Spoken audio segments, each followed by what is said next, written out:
Hello everyone, स्वागत है आपका हमारी इस न्यू वीडियो में। इस न्यू वीडियो में हम करा देंगे आपके बोर्ड परीक्षा में 4 नंबर पक्के हो जाएंगे आपके। आपको ये वीडियो समझनी है और इसके नोट्स को याद करना है बस। और आपके 4 मार्क पक्के। धातु और धातु चैप्टर से जो लॉन्ग क्वेश्चन होते हैं वेरी इंपोर्टेंट, आज वो कराएंगे आपको। चलो स्टार्ट करते हैं बिना टाइम वेस्ट करे।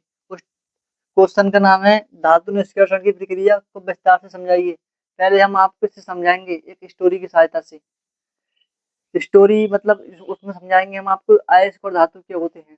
तो हम समझ लीजिए, अयस्क एक अयस्क किसी एक लड़के के पिता का नाम है और उस लड़के का नाम है धातु।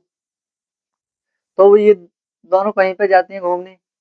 तो उसका सन होता है लड़के का, उसको किससे कहता है कि मैं शुद्ध हूँ, मतलब तो उसका फादर उससे कहता है कि तुम मुझसे ही निर्मित हुआ है या मुझसे ही बना है, तो इसीलिए धातु है तू। और मैं अयस्क हूँ, तू मुझसे बना है इसलिए मैं अयस्क हूँ, और तू मुझसे बना है इसलिए तो धातु है। मतलब मेन इसमें कार्य करता है वो अयस्क है। तो इस स्टोरी से ये समझना चाहिए आपको कि अयस्क से धातु निर्माण की प्रक्रिया को धातु निष्कर्षण कहते हैं। अयस्क से धातु बनने की प्रक्रिया को धातु निष्कर्षण। चलो समझाते हैं यार इसे। हमने समझा दिया है, इसे याद कराते हैं आपको, थ्योरी बताते हैं इसकी। तो धातु निष्कर्षण की प्रक्रिया को विस्तार से समझाइए, ये क्वेश्चन आता है, पूछ जाएगा आपसे बोर्ड परीक्षा में, यूपी बोर्ड 2027 में। किसी भी धातु के अयस्क से शुद्ध धातु प्राप्त करने की प्रक्रिया को धातु निष्कर्षण कहते हैं। मतलब किसी भी अयस्क, बोला ना उसका फादर, उससे धातु बनने की प्रक्रिया को धातु निष्कर्षण कहते हैं। तो मतलब किसी भी अयस्क से शुद्ध धातु प्राप्त करने की प्रक्रिया को धातु निष्कर्षण कहते हैं।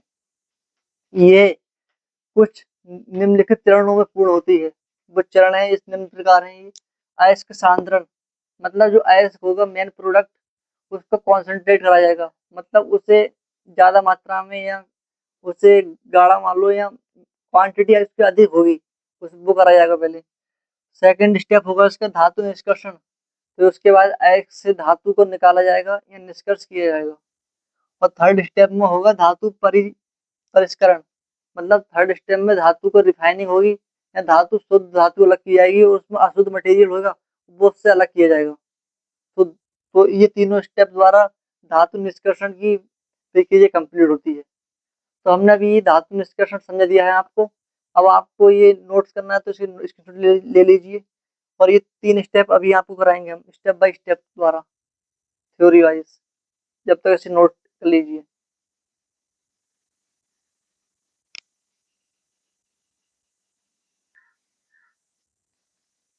तो हेलो एवरीवन, आपने वो नोट्स कॉपी कर लिया होगा। तो इसकी अब लाए स्टेप, मतलब कितने स्टेप में ये धातु निष्कर्षण की प्रक्रिया कंप्लीट होती है। तो वो सभी स्टेप आपको विस्तार से समझाएंगे, जिससे आपके 4 मार्क में से एक भी मार्क कटे नहीं। वीडियो के अंत तक बनी रहिएगा, बिल्कुल आसान ट्रिक और आपके दिमाग में उतार देंगे ये सभी स्टेप। चलो स्टार्ट करते हैं। फर्स्ट फर्स्ट स्टेप यानी इसका पहला चरण है अयस्क सांद्रण। अयस्क सांद्रण में ये होता है, अयस्क में से जितनी भी अशुद्धियां, मिट्टी, रेत और जितनी भी अशुद्धियां होती हैं उससे अयस्क अयस्क में से अलग कर दिया जाता है। अयस्क से गैंग, इसे गैंग कहते हैं, मतलब जो अशुद्धियां होती है मिट्टी, रेत अयस्क में पाई जाती है, इसे गैंग कहते हैं। अयस्क में से गैंग, मिट्टी, रेत, अशुद्धियों को हटाना अयस्क सांद्रण कहलाता है। अयस्क सांद्रण मतलब अयस्क में से गैंग, मिट्टी, रेत को हटा देना अयस्क सांद्रण कहलाता है। पहले स्टेप में ये होता है इसके। मिट्टी, रेत ये अशुद्धियां होती हैं और हटा दिया जाता है। सेकंड स्टेप है इसका धातु निष्कर्षण। सेकंड स्टेप इसका 3 स्टेप में होता है ये भी। सेकंड स्टेप है सिर्फ 3 स्टेप, ये उपभाग मान लो, पार्ट में होता है ये। पहला पार्ट होगा इसका निम्न अभिक्रियाशील धातुएं। मतलब निम्न अभिक्रियाशील धातुएं के साथ क्या होगा, तो सल्फाइड अयस्क को भूनकर धातु प्राप्त की जाती है। निम्न अभिक्रियाशील धातु होती हैं उन्हें सल्फाइड अयस्क के साथ भूनकर वो धातु प्राप्त की जाती है। और जो सेकंड पार्ट है इसका मध्यम अभिक्रियाशील धातुएं। तो सल्फाइड अयस्क के भर्जन कार्बोनेट अयस्क के निष्पादन द्वारा ऑक्साइड में बदलकर कार्बन द्वारा अपचयन किया जाता है। जो मध्यम अभिक्रियाशील धातु होंगी उन्हें सल्फाइड अयस्क के भर्जन और कार्बोनेट एसिड के निष्पादन द्वारा उनके ऑक्साइड में बदलकर उन्हें प्राप्त किया जाता है और उसमें कार्बन द्वारा अपचयन किया जाता है इसका। ये दिया गया है सल्फाइड एसिड को भर्जन द्वारा कार्बोनेट एसिड को निष्पादन द्वारा ऑक्साइड में बदलकर कार्बन द्वारा अपचयित किया जाता है सेकंड स्टेप के सेकंड पार्ट में। और इसका सेकंड स्टेप का थर्ड पार्ट है उच्च विक्रियशील धातुएं। तो इनका निष्कर्षण केवल विद्युत अपघटनी अपचयन द्वारा किया ही संभव है। मतलब जो उच्च विक्रियशील धातु होंगी ज्यादा तेज विक्रिया करती है जैसे पोटेशियम सोडियम और इनके निष्कर्षण के लिए विद्युत अपघटनी अपचयन द्वारा ही संभव होता है। मतलब विद्युत अपघटनी अपचयन विधि होगी उसके द्वारा ही उच्च विक्रियशील धातुएं प्राप्त की जाती है शुद्धिकरण को द्वारा। और इसका आखिरी एंड पॉइंट है धातु परिष्करण। धातु परिष्करण या फिल्ट्रेट करना, धातु को फिल्ट्रेट करना अंत होता है ये फिल्ट्रेट। इसमें धातु को फिल्ट्रेट किया जाता है मतलब ये आखिरी विधि है। इसमें धातु को फिल्ट्रेट करके उससे शुद्ध धातु को निकाल दिया जाएगा और ये अशुद्ध मटेरियल होगा जितना भी उससे सब बाहर निकल दिया जाएगा। तो धातु परिष्करण अंत में विद्युत अपघटनी परिष्करण द्वारा शुद्ध धातु प्राप्त की जाती है। मतलब विद्युत अपघटनी परिष्करण द्वारा अंत में शुद्ध धातु प्राप्त कर ली जाती है।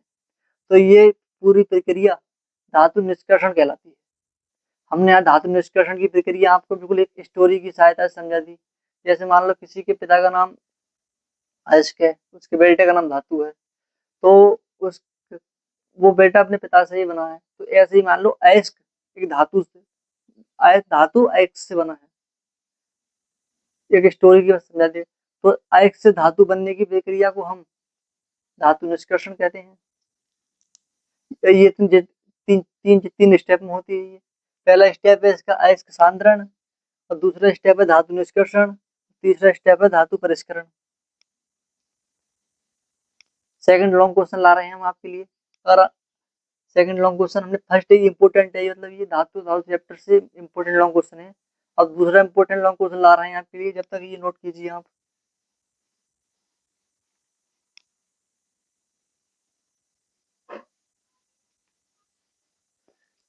तो हेलो एवरीवन, आपने वो टॉपिक नोट कर लिया होगा। तो आपके लिए सेकंड लॉन्ग क्वेश्चन लाए हैं जो very very important long question है, जो क्लास 10 से यूपी वार्डों में यूपी बोर्ड परीक्षा वाले स्टूडेंट से हर साल किसी न किसी बोर्ड परीक्षा में पूछा जाता है। तो एक क्वेश्चन का नाम है संचारण क्या है और संचारण से हम बचाव कैसे कर सकते हैं। तो संचारण चलो स्टार्ट करते हैं बिना टाइम वेस्ट करे। जब कोई धातु अपने आसपास के वायुमंडल की नमी या अम्ल के संपर्क में आती है, अपने नमी या अम्ल के संपर्क में आती है, तो उस पर काले या भूरे रंग की परत चढ़ जाती है, जिससे वह धातु धीरे धीरे नष्ट होने लगती है। जिससे वह धातु धीरे धीरे नष्ट होने लगती है।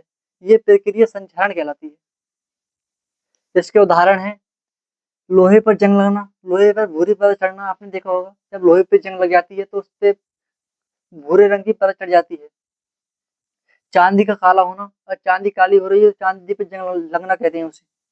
तांबे का हरा होना, तो तांबे का हरा होना ये भी तांबे पर जंग लगना हो गया। तो ये उसके तीन इंपोर्टेंट उदाहरण हैं। अब इसके बचाव क्या है, बचाव बताएंगे आपको अभी, जब तक आप ये नोट कीजिए।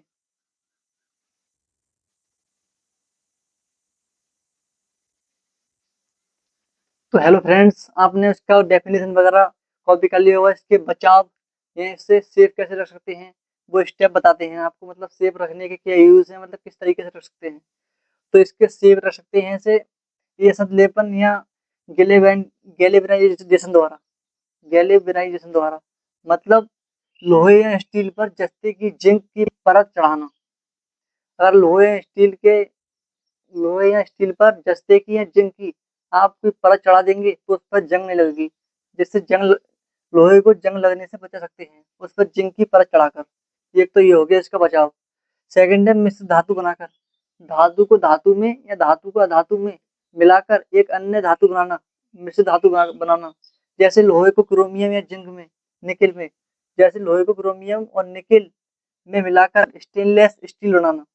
लोहे को क्रोमियम या निकिल के साथ मिलाकर स्टील बनाना, जैसे स्टील ऐसी धातु होती है जिसपे जंग नहीं लगती, तो एक संक्षारण से बचाव का एक तरीका हो गया। और एक तरीका ये है, जैसे ज्यादातर लोग अपनाते हैं पेंट या ग्रीस लगाकर, किसी धातु कोई धातु हो उसके सतह पर तेल या पेंट या ग्रीस लगाकर उसे नमी और आर्द्रता से बचाया जा सकता है, जिससे उसमें संक्षारण की प्रक्रिया नहीं होगी, उस पर जंग नहीं लगेगी।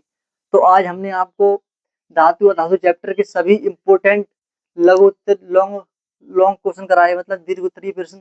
अगर आप ये क्वेश्चन याद कर लेते हैं तो बोर्ड परीक्षा में आपके 4 नंबर पक्के हो जाएंगे। अगर आपको हमारी ये वीडियो सही लगे तो हमारे चैनल को सब्सक्राइब करें और हमें ज़्यादा से ज़्यादा सपोर्ट करें। हमारे चैनल का नाम विकास का विज्ञान, अपने दोस्तों के पास शेयर करें इसे, जिससे हम आपके लिए अच्छा से अच्छा कंटेंट लाएं। नेक्स्ट वीडियो में लाएंगे आपको नेक्स्ट चैप्टर इंपोर्टेंट क्वेश्चन होंगे वो लाएंगे आपके लिए। थैंक्स, आज की वीडियो यहीं तक रखते हैं। बाय।